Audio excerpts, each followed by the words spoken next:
Hello বন্ধুরা, আজ আমরা পশ্চিমবঙ্গের দক্ষিণ দিনাজপুর জেলার কুশমন্ডি থানার অন্তর্গত বেতাহার গ্রামের নরবরিয়া শিব মন্দিরে ভ্রমণে নিয়ে যাচ্ছি।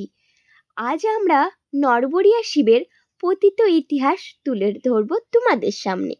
নরবরিয়া নাম শুনে তোমাদের একটু অদ্ভুত লাগতে পারে, এটা আবার কেমন নাম? আসলে এই শিব নড়ে চড়ে, তাই এর নাম হয়েছে নরবরিয়া শিব। শতাব্দী প্রাচীন শিব হলো নরবরিয়া শিব।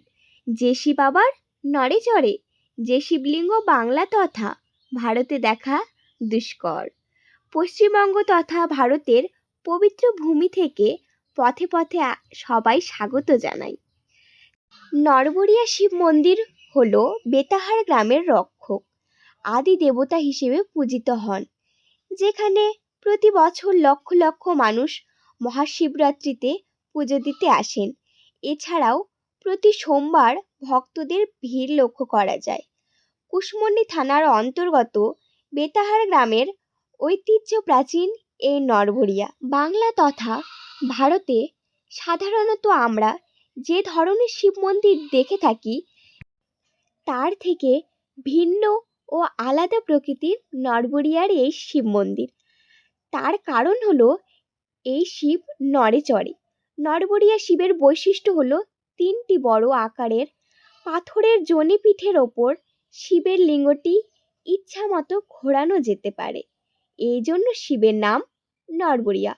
যদিও এখনো মন্দির কর্তৃপক্ষ চান না শিবলিঙ্গটিকে ঘোরাতে, কারণ এখন মহাশিবরাত্রির সময় লক্ষ লক্ষ ভক্তরা সবাই চান একবার হলেও নরবরিয়া শিবের পটটিকে ঘোরাতে।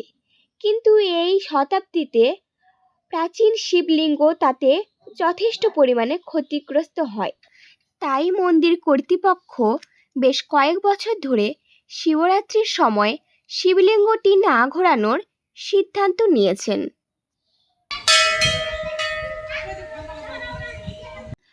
টাঙ্গন নদীর ধারে নরবরিয়া শিব মন্দির, যেখানে প্রাচীন মন্দির এবং রহস্যময় শক্তি অপেক্ষা করেছে, তাই আজ আমরা তোমাদের সামনে তুলে ধরেছি নরবরিয়া শিব মন্দিরের কথা। বর্তমানে এখন যেখানে শিব মন্দির, সেখানে আগে নাকি গভীর জঙ্গল ছিল, আর এইখানে ভগবান শিব নরবরিয়া বিরাজমান তা জানতেন না গ্রামের মানুষজন। আর এই টাঙ্গন নদীর ঘাটেই সকল পুণ্যার্থী স্নান করে পবিত্র হয়ে নরবরিয়া শিব মন্দিরে গিয়ে পুজো করেন। তো এই ভিডিওটি তোমাদের কেমন লাগলো সেটা অবশ্যই কমেন্ট করে জানিও।